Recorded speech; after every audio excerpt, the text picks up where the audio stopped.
Alia, when you're finished with your secondary school life, what is it you'd like to become? Mathematician. Oh, wow, that's glorious. That's beautiful. Alia wants to become a mathematician. Ria, what would you like to be? A surgeon. A surgeon. Very good, very good. And surgeons that have a very good mathematical background, they perform very, very good. Very good. Very good. I like what I'm hearing. Juliana, what about you? Gynecologist. You want to be a gynecologist. Excellent, excellent, excellent. So when I'm much older than 92, I know that I have surgeons and gynecologists and people to fill my place when I'm gone. And that's excellent. And do you think that mathematics is going to help you to get where you want to go? Yes. What do you want to do when you're finished with school, Jonathan? I'll go and study at UG and I'll become a biochemist. You want to become a biochemist. Lisa, what about you? You want to be a surgeon too. And Kieran, you want to be? An accountant. An accountant. Wow. Wow. Excellent choices. Now, if mathematics is going to help us, let us keep on empowering our minds, filling our minds and thinking about mathematics. And as we get more and more proficient and better in the mathematic knowledge, that is going to help us to build or create a very firm foundation on which we're going to climb to success. Good.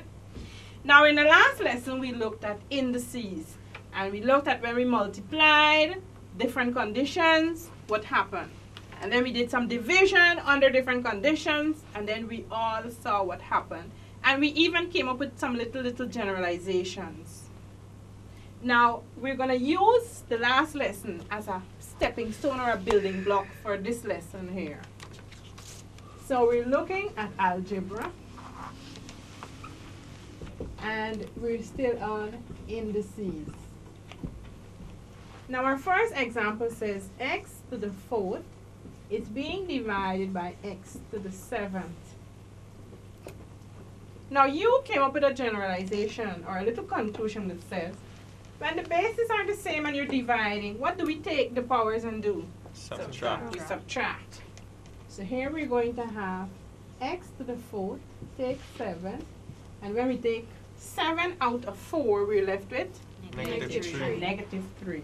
So we have x to the negative 3. Now remember, mathematics is versatile. You have several ways of doing one thing. Now let us expand here. So we have 1, 2, 3, 4 over 1, 2, 3, 4, 5. 1, 2, 3, 4, 5. 6, 7 below and 4 on top. So we cancel off. 3, 4. So we have this remaining upon 1, 2, 3. And if we should simplify, we'd have 1 over, when we multiply all these ones by themselves, what we got? X to the 3rd power. When we multiply the ones, when we multiply the ones, what do we get? 1. 1. 1 by x? X. By x? X squared. By x? X cubed. X cubed. So when we try our first method, we got x to the minus 3. The second method gave us 1 upon x cubed. Let us try another one and see what we're going to get. Let us say we have y to the 2nd divided by y. So we take away the powers. Y to, no, we should have y divided by y squared, because we're having the larger number at the back. Following. So we have 1 take 2, and that would give us y to the negative 1. When we expand again, we have y, and at the bottom we have y by y. These two carry each other out. And that gives us 1 upon y. Or we can just indicate a little 1 there. So what we notice again, we got a similar pattern. When we subtracted, we got a negative number. When we expanded, we got 1 upon the number. And what you notice about the power, even though it's not negative, you notice about when it's this or that. You notice here, it is still the same. It's 3, it's 3. But only thing different here, you have the minus sign. Here, 1, 1. Just like when we had x to the 0, and on the other side we had 1, and the conclusion we came to that x to the 0 is equal to 1. We got 2 different outcomes, but we conclude that they're equal. In this here now, what will you conclude? We use the same operation, the same terms, and in one we got this, and the other we got that. When we use the same terms here, and same operation, here we got this as one, and then we got this as the other. What can we conclude now? Using this and this and this and that. Alia, you want to try? Yes, x to the negative 3 Yes. is equal to 1 upon x cubed. X raised to the negative 3 power is equal to 1 upon x cubed. Agree, Ria? Yes, miss. Agree, Kieran? Yes, miss. Lisa, what would you say about these two? Miss x, y to the negative 1 is the same as 1 upon y. Y raised to the negative 1 power is the same as 1 over y. Now, when you look here, what kind of index do you see there? Negative. A negative index. If we don't want to write a negative index, what is the alternative? It's a fraction. And it's 1 upon whatever we have. Okay? Yes, miss. So if you come up with an answer in an examination and you have x to the negative 3, you can also put 1 over x to the 3rd power. It's the same thing. There's no difference. The only difference is one is in fraction form and the other one has a negative power or index. Understand? Yes, Yes. miss. Copy those two quickly for me.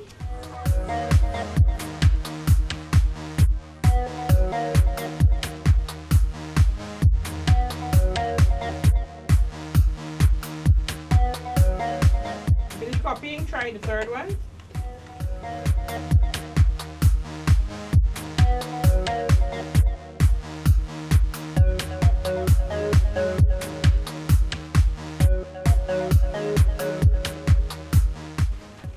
Yes, Lisa, what was your answer?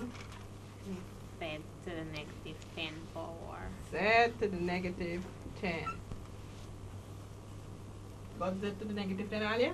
Yes. Matthew? Yes, miss. So to get Z to the negative 10, what did you think she did, Juliana? She expanded. Subtract. Or she could have subtracted.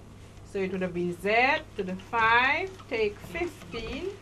And if we take 15 out of 5, we'd have Negative. Z to the negative 10. Now let us continue using negative powers. Let us say we have 2 over 3 raised to the negative 2 power. Take this off. So we have 2 over 3 is raised to the negative 2 power. I don't want the negative power. How can I rewrite that? I don't want to write it using a negative power. I don't want a minus 2. What should I put instead? 2 over 3 raised to the half power. 2 over 3 raised to the Next half. 1 over 2 power. Half. No, I don't think we can use that here. I don't want a negative power. How can I write this? Keep my 2. And I don't want the minus sign. Miss, But it must mean the same thing. Yes, Kieran? what if we upturn it? What if I up? But I don't want to upturn it. I want to rewrite it. I want to keep my 2, but I don't want the negative. I want another way of writing it. My power is negative. 1 all upon 2 over 3 squared. What is it, Matthew? 1 all 1 upon 2 2 over 3, squared. the whole thing, and we square it. Remember, we found out just now that one method can give us this, and the other method can give us that. Now let us try to simplify this. So we have 1 is being divided by 2 over 3 square. Okay? Good. Now when we're dividing and fractions are involved, what principle comes out? There's something that we do. Fractions are involved and there's an operation of division. What happens here? Let's upturn and multiply. We upturn what, Alia? It's a fraction. You upturn the fraction and Multiply. Change the division sign. change the division sign to multiplication. Now before we get there, let us change here around. It's 2/3 raised to the second power. So 2/3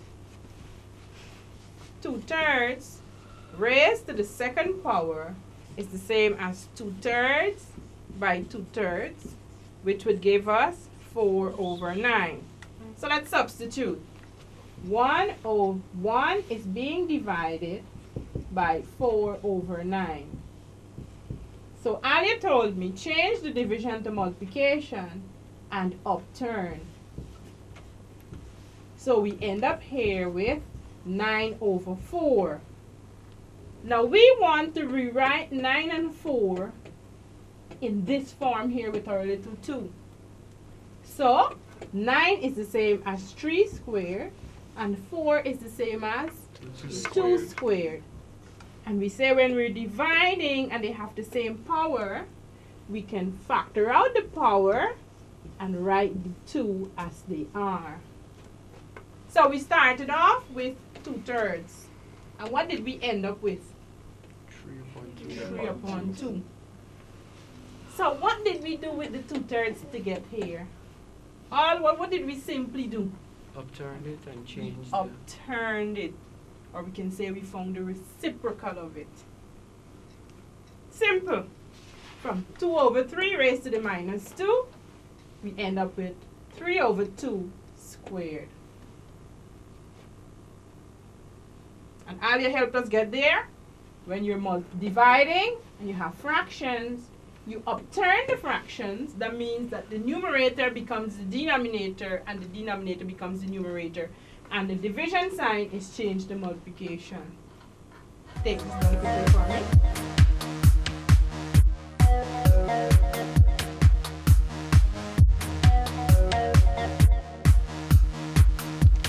So let's move on to our second example. Without going through the process of working it, who can tell me what our answer is going to be? 5 over 2. 5 over 2. Oh, 5 over 2 raised to the third power. Let's prove that now. We said this is what we're going to end up with. So we have 2 upon 5, 2/5 to the negative 3. Now let's change it to fractional form. 1 over 2/5 to the third. And then we have 1 is being divided by 2/5 to the third. 1 is multiplied by 5/2 to the third. And here we end up with, we can either go work out the cube or we simply put 5 over 2 raised to the third power. So anytime you see the negative power and you have the fraction in here, just find the reciprocal of it, and the negative becomes a positive. All who here with me say aye? Aye. Good. So we have negative, and we can see how negative can help us to solve fractional, and then we find the reciprocal.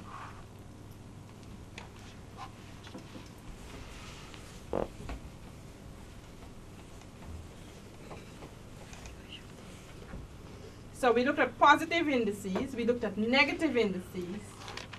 Now we're going to look at fractional indices now.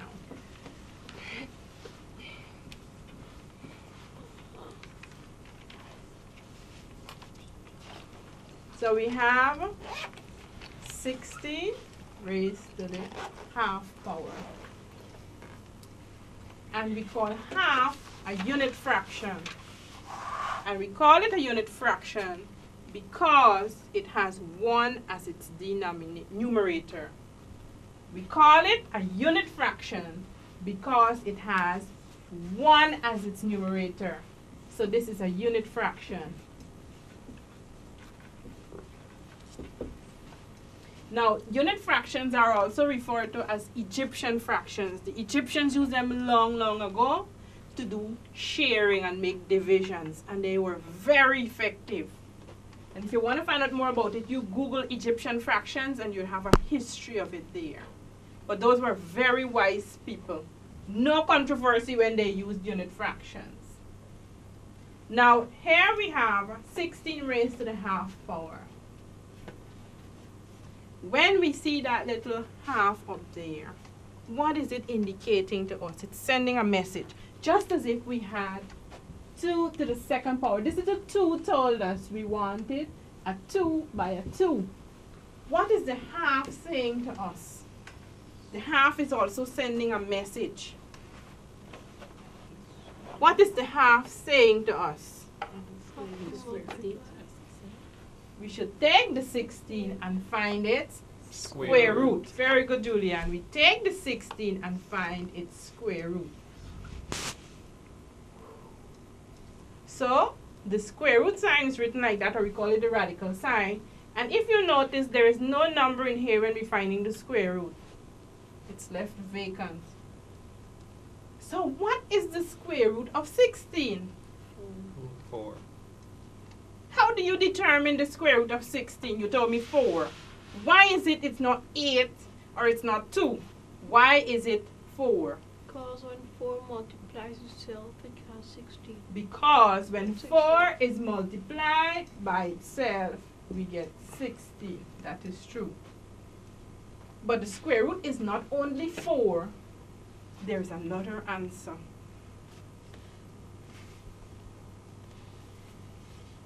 The square root is 4 by 4, but we also have another solution. What is the other one?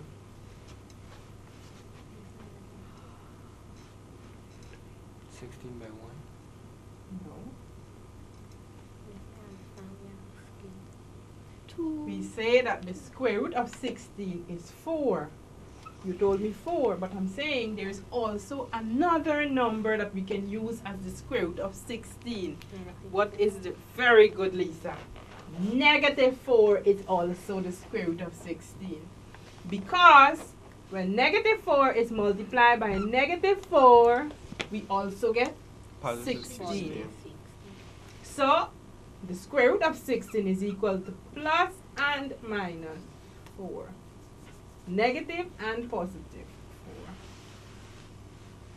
So if a half says a square root, 1/3 will say what? Cube. Cube. Brilliant distinction. Lots of distinctions coming out of here. So here we write back the radical sign. But in here we're talking about square root. So without any number, you know it's square root. To indicate we want the cube root, we insert our little 3 here and we put back our 27. What is the cube root of 27? 3. Why did you select 3? Yes, because 3 to the third Three power is to the 27. So 2 times. Because 3 to the third power is 20. So we look at 27. We ask ourselves, what number did we take? Multiply it by itself 3 times and we got 27. And that number would be 3. That number would be 3. Okay? Or we can have another alternative. We look at the power here. We want to find the cube root of 27. We look at the power, and then we express 27 write it as a number with a base and a power, and the power must be such that when we multiply it by 1/3, we end up with 1. 27 is 3 to the third power. 3 to the third power is raised to the 1/3. When a power is raised to a power, what do we do? Multiply. So we would have here 3 to the 3 multiplied by 1 upon 3. 3 into 3, 1. 3 into 3, 1. So what are we left with? 3 to the first power, which is the same as 3. We could have done the same thing here. 16 is 4 squared raised to the half power. When a power is raised to a power, we Multiply. so we'd have 4 to 2 by a half, and a half of 2 is 1. So we have 4 to the first, which is 4. So the square root of 16 is 4, and the cube root of 27 is 3. So if you don't have a calculator, you can try this method. But then, the cube root of 27, you should know it on your fingertips. 3 3 is 9, 9 3 is 27.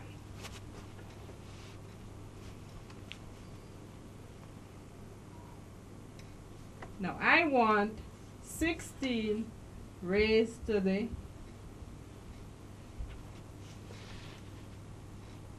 quarter. Square root, cube root, and that would be what root? Come on. Speak up. Fourth root, correct. Find the fourth root of 16. Very good. The fourth root of 16 would be 2.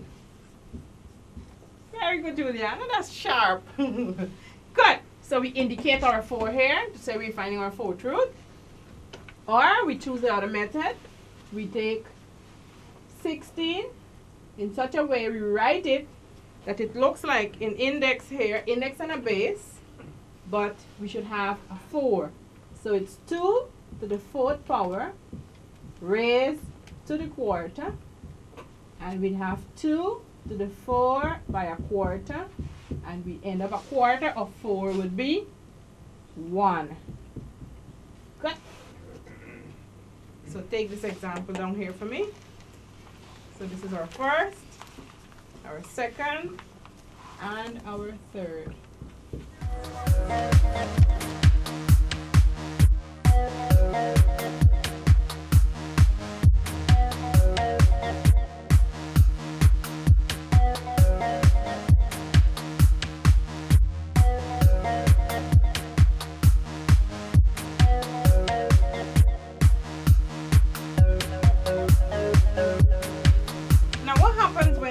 Is not a unit fraction.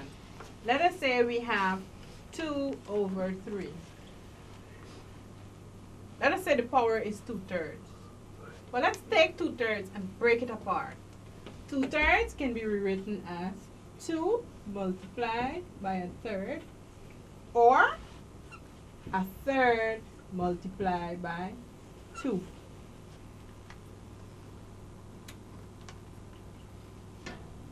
Agreed? 2 by 1, 2. 3 by, this is actually a 1 at the bottom here. 3 by 1, 3. And the same thing here.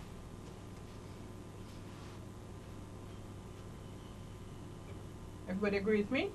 Yes, miss. Good. Now let us say we have 9 raised to the 3/2 power. We have 9 raised to the 3/2 power. Now just as how we have 3/2 here, we can put it like this. 3/2 can be 3 multiplied by 1/2 or 1/2 multiplied by 3. Now let's solve this to see what we're going to have. And let's adopt this approach. Now let's take the first one. We have 9 to the 3rd power raised to the 1/2.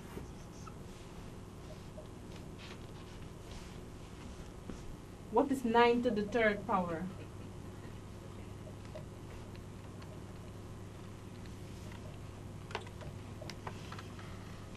What about you, Ray? 729. 729. 729 raised to the 1/2 power. And we found out just now that the 1/2 power is really saying the square root of 729. And when you find the square root of 729, what you got?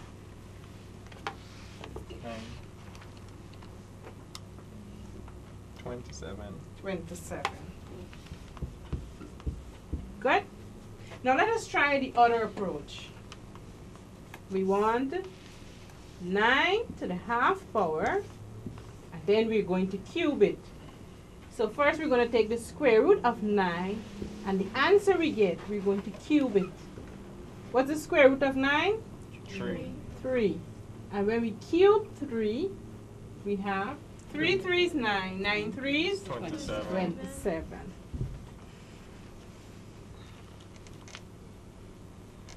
Good.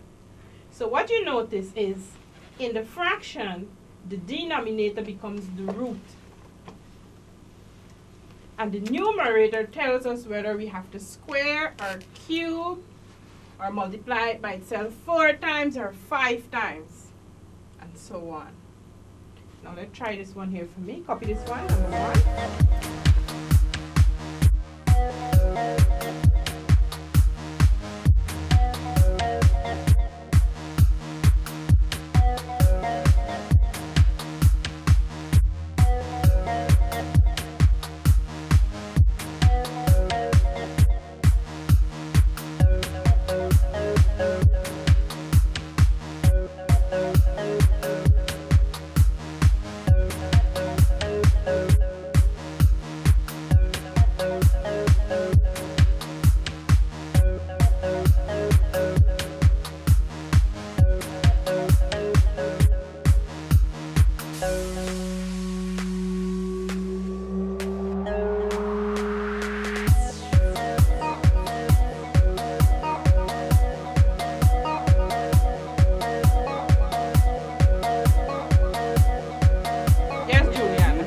What did you do with your 2/3? 8 half. 8 raised to 1/2 power. So you Oh, had cute. 8 to the 1/2. Okay, go on. Yes, Julian, I'm listening. 8 to the 1. 8 to the 1/3, All squared. all squared. Good. Let's go. Cube root of 8. You cube root the 8. And then, So with the answer you square it. and then you squared it. And what's the cube root of 8? 2. And we squared 2 and we got 4. So if when we use 1/3 then square and we got 4, the next time around when we square and then cube root we should get 4 again. So let's go, let's do the opposite. 8, we're gonna square it first and then find the cube root.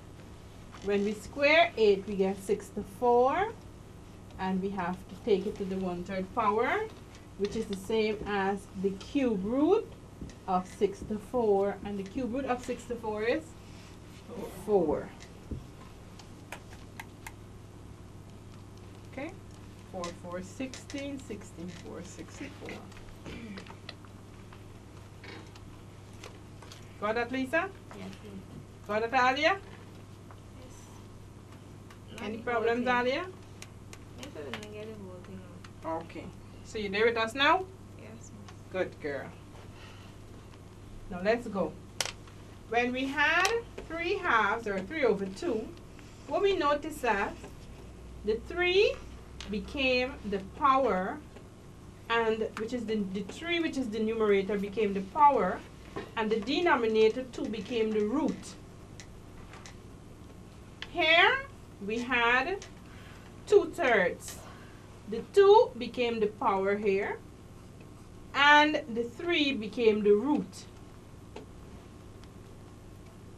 So I want us to use our x, m, and n and come up with our little conclusion again there. We want a little statement.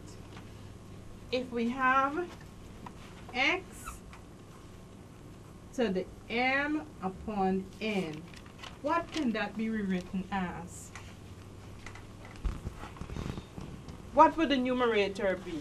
What would the denominator be?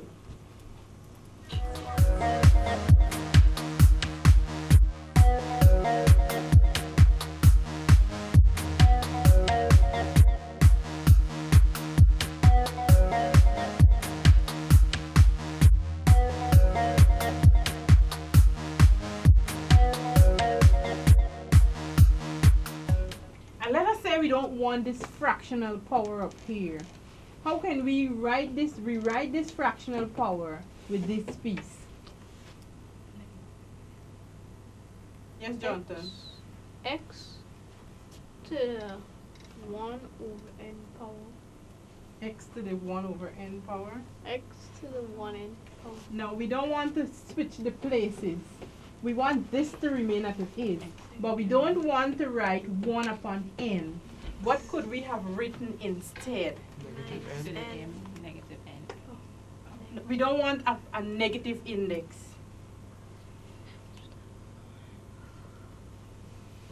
When you see unit fractions, what they're telling you, they're indicating to you that you must find the what?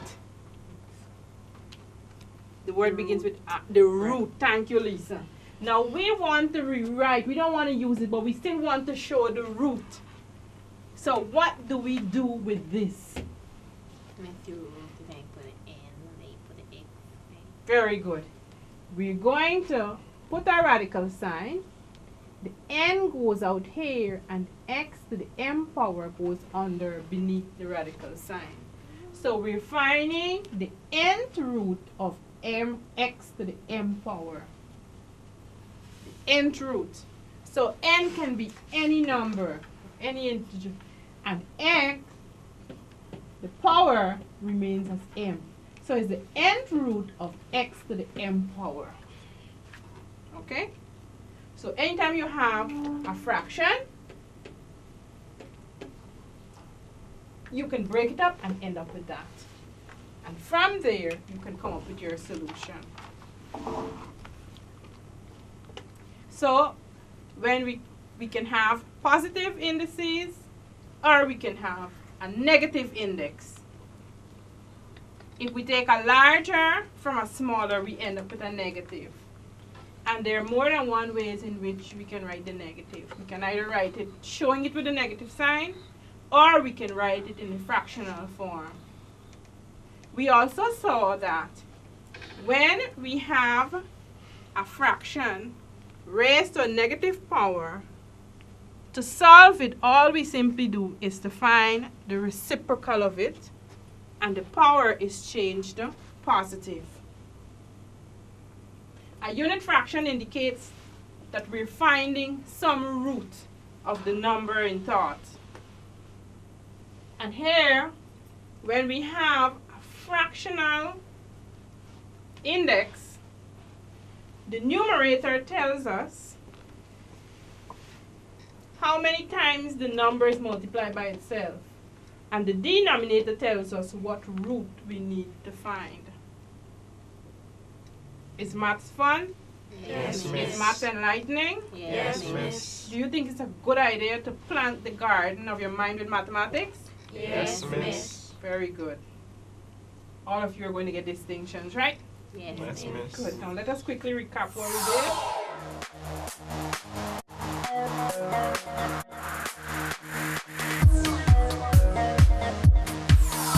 Lesson 21, Algebra, Indices.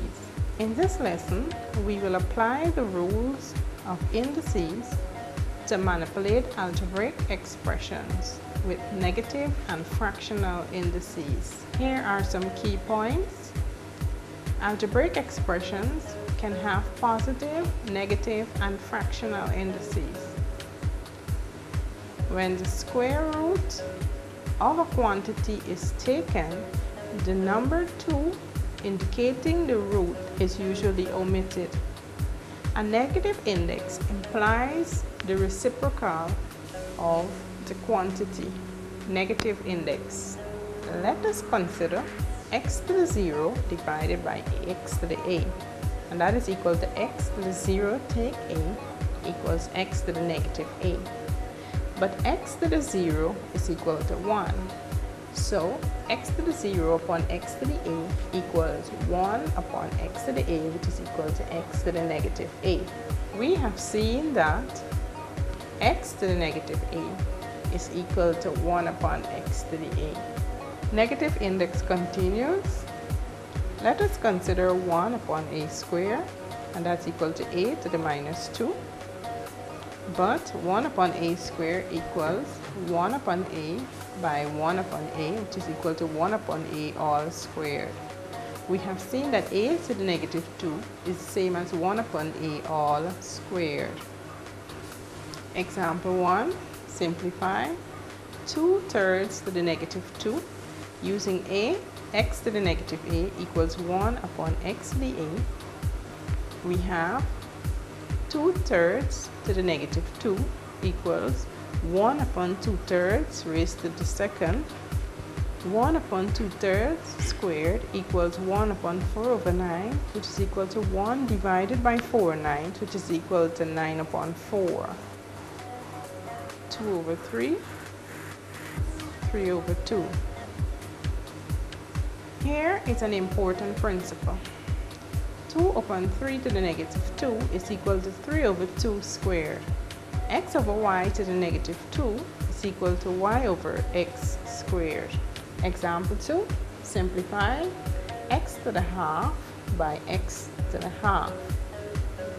Solution, x to the half by x to the half equals x to the half plus a half, which is equal to x to the 1, which is equal to x. Since x is equal to x to the half by x to the half, the square root of x is equal to x to the half. Similarly, as x to the half by x to the half by x to the half is equal to x to the half plus a half plus a half, then x to the 1/3 is equal to the cube root of x. What is 27 raised to the 1/3 power? When a unit fraction is used as an index, it indicates that we should find the root of the term. We need to remember that not all fractions are unit fractions. For example, 2/3. 2/3 equals 1/3 by 2, which is equal to 2 by a third. X to the third, all raised to the second power, is equal to x squared raised to the 1/3 power. Applying the power of a power rule, example 3, simplify 8 to the 2/3. Solution, 8 to the 2/3 equals 8 to the 1/3 raised to the second power equals the cube root of 8 all squared equals the cube root of 2 by 2 by 2 squared, which is equal to 2 squared equals 4. Or 8 to the 2/3 equals 8 squared raised to the 1/3 power equals 64 to the 1/3 equals the cube root of 4 by 4 by 4, and that is equal to 4. Summary: x to the 0 upon x to the a is equal to x to the 0 take a, which is equal to x to the negative a, which is equal to 1 upon x to the a. X upon y all squared all to the negative 2 equals y upon x squared. X to the 1/3 all squared is equal to x squared raised to the 1/3. Problem for today is taken from the book Mathematics for Secondary Schools in Guyana, book 3. It's on page 64, exercise 5C, questions 2, 8, 10, 14, 16, and 20. Solution for the problems given in the last lesson, page 60, exercise 5A. Express each of the following with positive indices. Question 2, 4 squared by 4 to the 5th equals 4 to the 2 plus 5 equals 4 to the 7, which is equal to 16,384. 4 a squared by a cubed equals a to the 2 plus 3 equals a to the 5th. 6 x to the m by x squared equals x to the m plus 2. Question 8, x squared by y cubed equals x squared y cubed. Page 60, exercise 5A. Express each of the following with positive indices. 16, 2 to the 4th divided by 2 to the 2nd equals 2 to the 4 take 2 equals 2 to the 2 equals 4. 18, a to the 6th divided by a squared equals a to the 6th take 2 equals a to the 4th. 20, c to the 7th divided by c to the 3rd equals c to the 7th take 3 equals c to the 4th. 26, p to the r divided by q to the r equals p upon q all raised to the r. 28, x squared raised to the 2nd power equals x to the 4th. 30, p to the 3rd raised to the 4th equals p to the 12th. 34, x to the 3rd, y to the 6th, all raised to the 3rd equals x to the 9th, y to the 18th. 36, find the value of 4 to the 0 equals 1. 38, 3/4 to the 0 equals 1.